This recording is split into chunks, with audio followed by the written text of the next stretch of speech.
Okay, तो अब हम आ गए अपने नेक्स्ट टॉपिक के ऊपर, जो कि है अदर ब्रांचेज ऑफ एनाटमी। मतलब एक हमने बेसिक उसकी डिवीजन देख ली कि चार मेन ब्रांचेज हैं जो हम पढ़ने के हिसाब से पढ़ते हैं, कि ग्रॉस एनाटमी हो गई, हिस्टोलॉजी हो गई, इसके अलावा न्यूरो एनाटमी हो गई एंड एम्ब्रियोलॉजी हो गई। बट अदर ब्रांचेज भी एग्जिस्ट करती हैं, जैसे कि फ़र्स्ट ऑफ ऑल हम आ गए हैं रीजनल एनाटमी पे। जो पहले हमारे पास पहला सिस्टम था एनुअल सिस्टम, तो उसके अंदर हम ग्रॉस एनाटमी मेनली पढ़ते थे रीजनल तरीके से।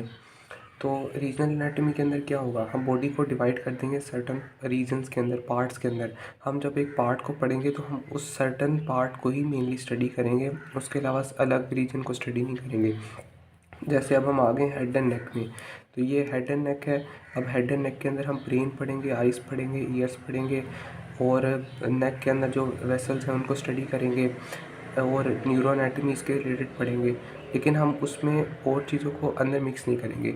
इसके अलावा अपर लिम जो फर्स्ट ईयर में आपने पढ़नी है, अपर लिम के अंदर हम पेक्टोरल रीजन आ गया, बैक का स्कैपुलर रीजन आ जाएगा, इसके अलावा ये आर्म आ जाएगा, इसके अलावा फोर आर्म आ जाएगा, हैंड आ जाएगा। अब इसके अंदर सर्टन ये डिवीजन्स हैं, कि जैसे हैंड, अब हैंड एक जो रीजन है ये सिर्फ यहाँ तक होगा, जहाँ तक आपकी रिस्ट है।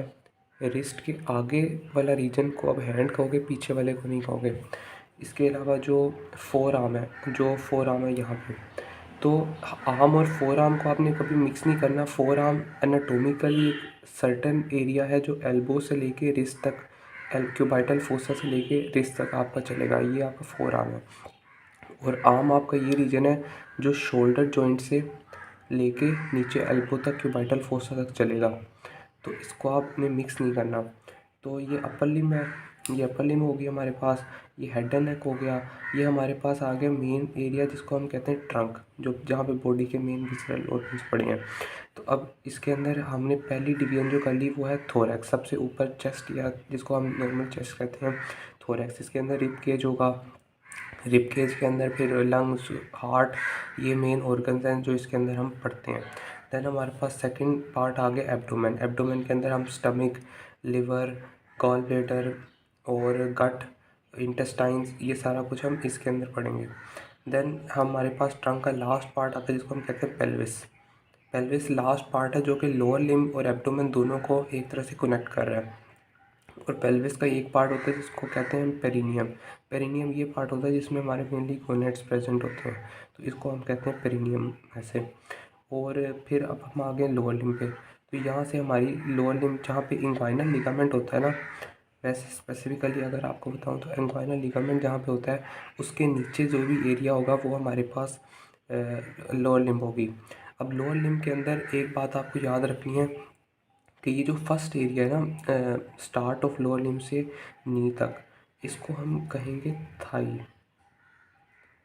इसको कभी भी आपने लेग नहीं कहना, इस एरिया को एनाटोमिकली आप थाई कहते हो। लेग आपका ये एरिया होता है जो कि नी से लेके यहाँ तक एंकल जॉइंट तक होगा, आपके एडी तक होगा, तो इसको हम कहेंगे लेग। और फिर एंकल से आगे ये तो सारा ये क्या है, फुट। जबकि अपर लिम में देखें तो अपर लिम में ये जो पहला पार्ट होता है ये होता है आर्म, फिर आगे आता है फोर आर्म, और फिर लास्ट पार्ट होगा हैंड। तो इन चीज़ों को आपने एनाटॉमिकली कभी मिक्स नहीं करना। ये रीजनल एनाटमी के बारे में था। अब सिस्टमिक एनाटमी, सिस्टमिक ये होगा कि हम सिस्टम्स को स्टडी करेंगे। अब सिस्टम जैसे अब हम रीजनल नहीं पढ़ रहे, अब जो मॉड्यूलर सिस्टम है उसमें सिस्टमिक स्टडी होगी। जैसे अगर हमने हिमेटोपोइटिक एंड फॉर जो आपका फर्स्ट सेकंड मॉड्यूल होगा, तो उसके अंदर हमने पढ़ने हैं ब्लड से रिलेटेड ऑर्गन्स, जिसमें हम पढ़ेंगे स्प्लीन। स्प्लीन आता तो एब्डोमेन में है, लेकिन हम इसको पढ़ेंगे फर्स्ट ब्लॉक के अंदर, और हम बाकी एब्डोमेन को नहीं पढ़ेंगे, सिर्फ स्प्लीन को, उससे रिलेटेड जितनी करीब करीब की चीज़ें हैं उससे रिलेशन सिर्फ उनको पढ़ेंगे। साथ दूसरे लिम्फोइड ऑर्गन्स, थाइमस आ गया, अपेंडिक्स आ गया, इस तरह के लिम्फ नोड्स आ गए, टॉन्सिल्स आ गए, इनको हम स्टडी करेंगे। लेकिन हम उसके स्पेसिफिकली रीजन पे नहीं जाएंगे, हम सिर्फ उस सिस्टम से रिलेटेड जितने भी ऑर्गन्स हैं ना उनको स्टडी करेंगे। अगर हम थर्ड ब्लॉक में कर लेंगे, कार्डियोवैस्कुलर को स्टडी कर रहे होंगे, तो उसमें हम ओ ब्लड वेसल्स को जो हार्ट को करेंगे स्टडी थोरैक्स के साथ, लेकिन जो ब्लड वेसल्स को स्टडी करेंगे, ब्लड वेसल्स पूरी बॉडी में है। अब आपने पूरी बॉडी की ब्लड वेसल्स उस एक कार्डियोवैस्कुलर में ही उसकी हिस्टोलॉजी, उसकी जो मेनली हिस्टोलॉजी वो आप स्टडी करोगे उसके अंदर कार्डियोवैस्कुलर के अंदर ही एक सिस्टेमिक वे में स्टडी कर लोगे। अब आ जाते हैं फंक्शनल एनाटॉमी पे। तो फंक्शनल एनाटॉमी ये है कि आप एक स्ट्रक्चर को उसके फंक्शन के साथ कोरिलेट कर रहे हो। जैसे अब आपने मसल एक पढ़ा है, तो एक मसल का फंक्शन है, आप उसके साथ उसको कोरिलेट कर सकते हो। ये चीज़ है मेन फंक्शनल एनाटॉमी। उसकी फिजियोलॉजी के साथ कि हार्ट है, हार्ट ऐसे बना हुआ है। अब लेफ़्ट वेंट्रिकल का साइज़ बड़ा है, राइट वेंट्रिकल का साइज़ छोटा है। आप उसको कोरिलेट कर सकते हो कि लेफ़्ट वेंट्रिकल की वॉल थिक है, वो ज़्यादा फोर्स से, ज़्यादा प्रेशर से ब्लड को बाहर पंप करता है, इसलिए एओर्टा का प्रेशर पल्मोनरी ट्रंक से ज़्यादा है। ये आप कोरिलेट कर सकते हो। अब इसके बाद हम आ जाते हैं सरफेस एनाटॉमी।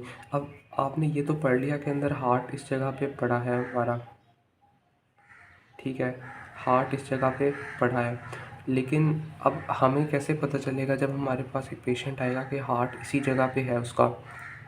हमने एक स्पेसिफ़िक हमने अपनी मेजरमेंट्स ली होती हैं लैंडमार्क्स को लेके, ऐसे लैंडमार्क जो हमें विजिबल हों, जैसे कि हमें बोन्स, क्लेविकल विजिबल होगी, हमने एक सर्टेन पॉइंट्स जो आप बाद में पढ़ोगे वो हमने लिए होते हैं कि जिनके रिस्पेक्टिवली हम फिर उसको देखते हैं कि हार्ट इधर पड़ा होगा।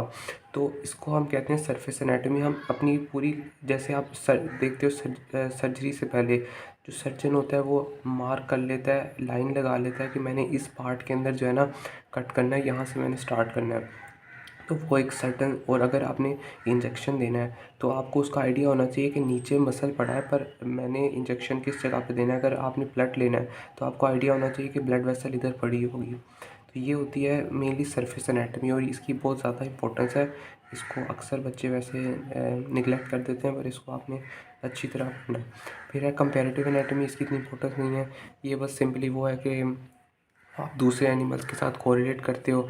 जैसे आपने वो एफएससी में पढ़ा होगा सारा कुछ कि एनिमेलिया पढ़ा होगा, तो आप उसके साथ कोरिलेट कर सकते हो कि इनिशियली जब हमारे पास हार्ट होता है तो हार्ट जैसे उसके चेम्बर्स कितने होते थे, सबसे पहले एम्फीबियन वगैरह से आप स्टार्ट करो, उनके अंदर जो है ना ब्लड की मिक्सिंग होती थी, उनके अंदर इनिशियली ब्लड वेसल्स नहीं होती थी, उनका सरफेस एरिया भी वैसे अक्सर कम होता था, और इनिशियली ऑर्गन्स के जो हैं उनके अंदर तो ब्लड की ज़रूरत भी नहीं होती थी।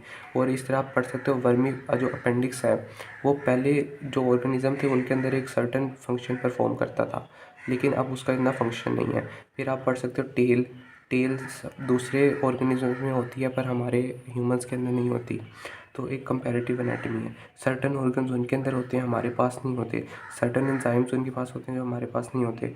और हमारे पास कुछ ऐसी चीज़ें, जैसे ब्रेन हमारा ज़्यादा डेवलप्ड होगा दैन अदर ऑर्गेनिजम्स, तो उसकी एक रीज़न होगी। दैन रेडियोग्राफिक एनाटॉमी में ये है कि आपने जब आपके पास पेशेंट आया है, अब आपने ना उसको, अब आपने अंदर देखना भी है, ऑर्गन्स को स्टडी भी करना है, पर अब आप उसको कट करके चेक नहीं कर सकते कि उसको आप ये नहीं कि आप सर्जरी कर लोगे और अंदर कट करके सारा अंदर से हार्ट को खोल के देख लोगे कि ऐसे है, तो ये तो आप नहीं कर सकते। तो रेडियोग्राफिक एनाटॉमी का मकसद क्या है कि बगैर उसको किसी को हार्म किए आपने सिर्फ एक हार्मलेस आपने प्रोसीजर किया, एक टेस्ट किया, और उससे ज़रिए आपको एक्सरे आ गया, एक्सरे इसमें आ जाएगा, इसके अलावा इसमें सीटी स्कैन आ जाएगा, और इसमें अल्ट्रासाउंड आ जाएगा। तो ये आपने टेस्ट कर लिए जिनसे आपको बगैर कोई हार्मफुल प्रोसीजर की, इन्वेसिव प्रोसीजर की, आपको पता चल गया कि अंदर बॉडी के ये है, उससे आपने सर्टन जो एनोमलीज़ हैं उनको आपने डायग्नोस कर लिया। तो रेडियोग्राफिक एनाटॉमी की बहुत इंपॉर्टेंस है। जब भी आप कोई पार्ट पढ़ोगे तो आप उसके रेडियोग्राफ्स को देखना। जैसे फ्रैक्चर है तो ह्यूमरस के फ्रैक्चर्स का रेडियोग्राफ आपको पढ़ना, देख के पता आना चाहिए कि ये कौन से टाइप का फ्रैक्चर है और किस जगह का फ्रैक्चर है। तो ये चीज़ आपको चेस्ट का एक्सरे देख के बेसिक लेवल पे चीज़ आनी चाहिए, जो आपको टीचर पढ़ाएंगे भी, कि वो कैसे उसके सिर्फ इतना हो कि आपको स्ट्रक्चर्स आइडेंटिफाई हो रहे हो कि ये हार्ट पड़ा है, ये लंग पड़ा है, और हम इसकी एनोमलीज़ को कैसे जज कर सकते हैं। फिर आ जाती है सर्जिकल एनाटमी। सर्जिकल एनाटमी में मेनली सरफेस एनाटमी भी ऐड हो जाएगी, उसमें फिर उसकी सिस्टेमिक और रीजनल एनाटमी भी ऐड हो जाएगी कि सर्जन को पता हो कि सर्टन ऑर्गन इस जगह पे पड़ा है, उससे रिलेटेड ब्लड वेसल्स ये हैं, उससे रिलेटेड जो ऑर्गन्स और हैं वो इस तरह पड़े हैं। ये ना हो कि वो एक ऑर्गन को उसने डायसेक्ट करना हो तो उसके दौरान वो किसी और ब्लड वेसल को या किसी और चीज़ को वो कट कर दे या उसके साथ ऐसा हो जाए। तो उसको वेरिएशंस का, एनाटॉमिकल वेरिएशंस का उसको अंदाज़ा होना चाहिए कि ऐसी ऐसी चीज़ें जैसे डेक्स्ट्रोकार्डिया। अब वो हार्ट को करने के लिए लेफ़्ट साइड पे कर रहा है, पर हार्ट चांस हो सकता है कि हार्ट राइट साइड पे हो। तो पहले उसने इस तरह की इन्वेस्टिगेशंस करनी होती हैं, चेक करना होता है कि वो जिस ऑर्गन को करने जा रहा है वो अपनी सर्टन जगह पे है, उसका ये साइज़ है और मैंने ऐसे उसको अप्रोच करना है। Then applied anatomy. Applied anatomy mainly वही क्लिनिकल एनाटमी है कि आप जब भी पार्ट पढ़ोगे, जैसे आर्म, आपने अपर लिम्ब पढ़ी है, उसमें आपने आर्म की ह्यूमरस बोन पढ़ी है, तो आपने अब उसके साथ अप्लाइड क्लिनिकल्स भी करने हैं कि अब उसका फ्रैक्चर होगा, कौन सा फ्रैक्चर होगा, उससे कौन सी ब्लड वेसल डैमेज होगी, उससे कौन सा नर्व डैमेज हो सकती है। उसके फिर आपको पता कैसे चलेगा कि ये एक्सरे में आपको ऐसे नज़र आएगा या आपको एक पेशेंट की प्रेजेंटेशन ऐसी होगी, आपको पता चल जाएगा। अभी आपको सिर्फ इतना जज करना आना चाहिए कि मेनली जो इम्पोर्टेंट डिजीज़ हैं जो आपकी बुक्स में लिखी हैं वो आपको या पता होनी चाहिए और अंदाज़ा होना चाहिए कि क्लिनिकल प्रेजेंटेशंस कैसे होंगी।